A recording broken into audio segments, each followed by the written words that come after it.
23 de enero, ese pueblo que el 23 de enero es un triunfo del pueblo insurrecto en la calle con los militares, con esta unidad cívico-militar que caracteriza este país. Así como el día del Carmonazo. Yo siempre en mi imaginación camina para allá, para la historia. Exacto. Me di cuenta que fue lo mismo, pues, el pueblo insurrecto con sus soldados que plenaron el país defendiendo su constitución y su presidente, y en este caso el presidente Chávez. En aquella oportunidad también fue el pueblo insurrecto en la calle, desafiando a la dictadura. Nunca se me olvida ese día con las campanas de la iglesia y los carros corneteando y nosotros en la calle repartiendo propaganda y el pueblo gritando muera la dictadura, de tal manera que eso llegaba hasta el cielo, creo yo. Entonces eso fue un triunfo de ese pueblo que siempre ha sido insurrecto, el que acompañó a Zamora, el que acompañó y el que acompaña hoy este proceso revolucionario del presidente Chávez.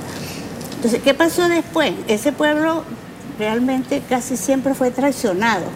Entonces, Rómulo Betancourt y la gente de Sonora Castillo. Hay una cosa bien importante, que los dirigentes del proceso estaban fuera o estaban clandestinos, ¿verdad?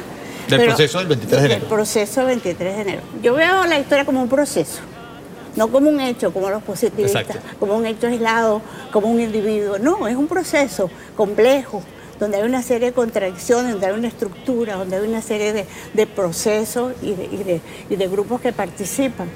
Entonces, lo que pasó en esa época es que regresaron los líderes fuera que estaban desvinculados al proceso concreto de la realidad y comenzaron a imponer sus criterios. En este caso, Rómulo Betancourt, que ya venía formado desde allá de donde estaba en vínculos con el imperialismo, a pesar de que Rómulo Betancourt había sido de izquierda y mucha de esa gente había sido de izquierda. Viene entonces a romper. Fundamentalmente yo creo que Rómulo Betancourt tenía claro que había que romper la unidad de los revolucionarios, la unidad del pueblo, que el pueblo estaba unido por la base con sus estructuras de gobierno. Pero tenía ese pueblo un liderazgo. Podría decirse que Fabricio Ojeda, ya lo decía el profesor hace unos minutos atrás, pudo aglutinar, pudo unir diferentes fuerzas, pero se puede decir que Fabricio Ojeda era esa imagen de liderazgo que le hacía falta al pueblo. Yo no estoy de acuerdo mucho con eso, porque la Junta Patriótica existía en la base. Ya en el 57, después de la huelga petrolera, existía la Junta Patriótica de los Obreros. Tengo un texto donde Trina Urbina, compañera que murió en la guerrilla, fue la que inauguró ese proceso de la Junta Patriótica en los Obreros. La Junta Patriótica existía también en la base. Ese pueblo nuestro, una oportunidad que se organizó. Bolívar no organizó el pueblo, Zamora lo organizó. Y aquí en este proceso el pueblo se organizó. Es cíclica. El pueblo se organizó. La Junta Patriótica existía en los barrios, la Junta Patriótica existía en el pueblo. Por ejemplo, te voy a decir una cosa, un sector que se incorporó fue el pueblo campesino, a pesar de que esto fue una revolución urbana. Exacto. Yo siempre reivindico a nuestro amigo el comandante Carache. ¿Saben quién es el comandante Carache, no? Argimiro Baldón, que se vino de allá de Italia donde estudiaba arquitectura, porque él se había formado con los obreros de su papá en la hacienda y sentía que lo estaban llamando y se vino y realizó un trabajo de organización de los campesinos. Él es una leyenda, enseñándolos a leer y formándolos ideológicamente, y ahí constituyó la Junta Patriótica. Es decir, la Junta Patriótica existía en la base y así había la Junta Patriótica. Eso es el producto de la serie Pensar. Es decir, el Partido Comunista lanza su pleno, yo no me acuerdo si era el 13 pleno, y allí se plantean dos ideas muy importantes: unidad y amplitud. Entonces, como producto de la unidad, en el mismo partido internamente, allá existía Sáenz Mérida, Guillermo García Ponce, y grupos clandestinos formaron la Junta Patriótica.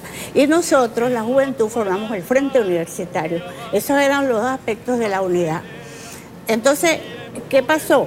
Que en el momento que cantidad de factores, incluso la iglesia, militares se incorporaban, incluso industriales, que estaban descontentos con Pérez Jiménez porque ya no les pagaba las cosas que había hecho porque había mucha corrupción. Exacto. Entonces había que ampliarla. Pero ya la Junta Patriótica estaba sembrada. Ya nosotros repartíamos propaganda en los barrios, en todas partes, lo que llamamos los 3 minutos, desde el año 57. Cuando la huelga universitaria, en nombre del Frente Universitario y de Junta Patriótica.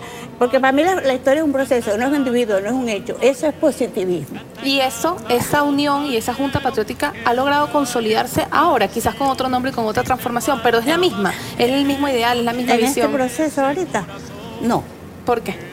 Mira, están otras formas de organización mucho más amplias como las nuestras, ¿verdad? Diferentes, hay mucha creatividad incluso en la forma de organizar el pueblo. En aquel momento era necesario aglutinar clandestinamente. En una sola organización que fue la Junta Patriótica. Entonces, Fabricio, yo le voy a echar un cuento de Fabricio personal que lo apreciaba mucho. Me parecía muy inteligente. Incluso, fíjate, cuando él se incorpora, porque él se incorpora cuando hubo necesidad de ampliar la Junta Patriótica. Como nosotros, el Frente Universitario, metimos a Decopé y a José La Cruz frente a una gente que a la hora de actividad en el día de la huelga universitaria nos fallaron cuando le habíamos asignado la tarea de hablar en cualquier sitio, tuvimos nosotros que asumirla. Es decir, gente amplia. Como Aristides Granco se incorporó Fabricio, pero a diferencia de Aristides Granco, que se fue para la derecha, él fue muy inteligente y muy sensible. E incluso, una cosa muy concreta fue que se incorporó con nosotros, los que estábamos más vinculados al pueblo en las tareas que estábamos realizando. Por ejemplo, no se me olvida que él participó con nosotros en la planificación de la muerte de Andrés Eloy. Él estuvo con nosotros allí y estuvo en la reunión de planificación donde habló un compañero, Pablo Guzmán, que lo torturaron tanto que él quedó ciego. Sin embargo, él es un profesor universitario, él se levantó y está bien. Pero esa fue una jornada donde él nos acompañó. Otra anécdota que yo tengo con él, yo le apreciaba mucho, era muy cariñoso, muy caballero, como quien dice. Ese caballero que te da la silla. Que es atento. Sí, exacto, muy atento, pues muy agradable también. Cuando en esa época se celebró el primer congreso de estudiantes, ¿verdad?, internacional, que se realizó en Viena. Cuando eso, Núñez Tenorio era el presidente de la Federación Mundial de la Juventud Democrática y él se trató de organizar aquí la participación en ese evento de la gente nuestra. Yo participé bastante en la organización, que sí, buscar la manera como la gente iba a ir, etcétera, pero a la hora de ellos irse yo no podía ir.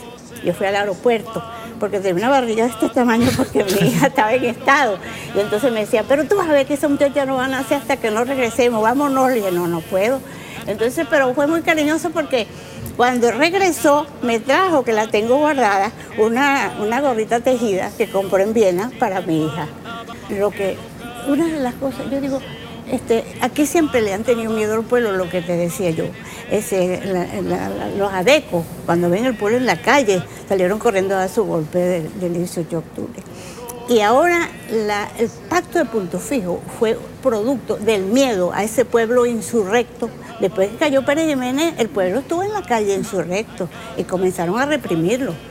Nos mataron un compañero en una manifestación de desempleados en el Silencio, Omar Ramones, un dirigente de la Juventud Comunista. Después nos mataron otro día.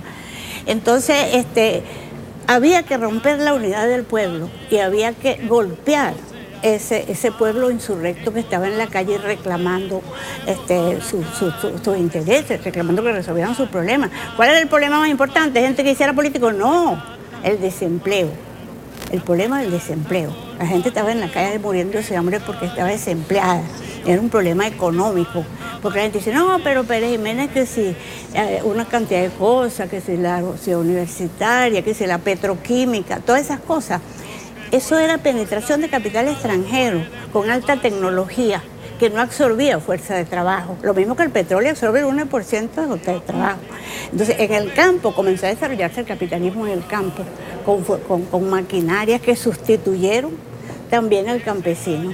Y de ahí que esos campesinados vinieron entonces a lo que se llama ese collar de gente, 23 de enero, toda esa gente. Y realmente yo digo que esa fue la gente que cumplió un papel muy importante en ese proceso 23 de enero, ese pueblo.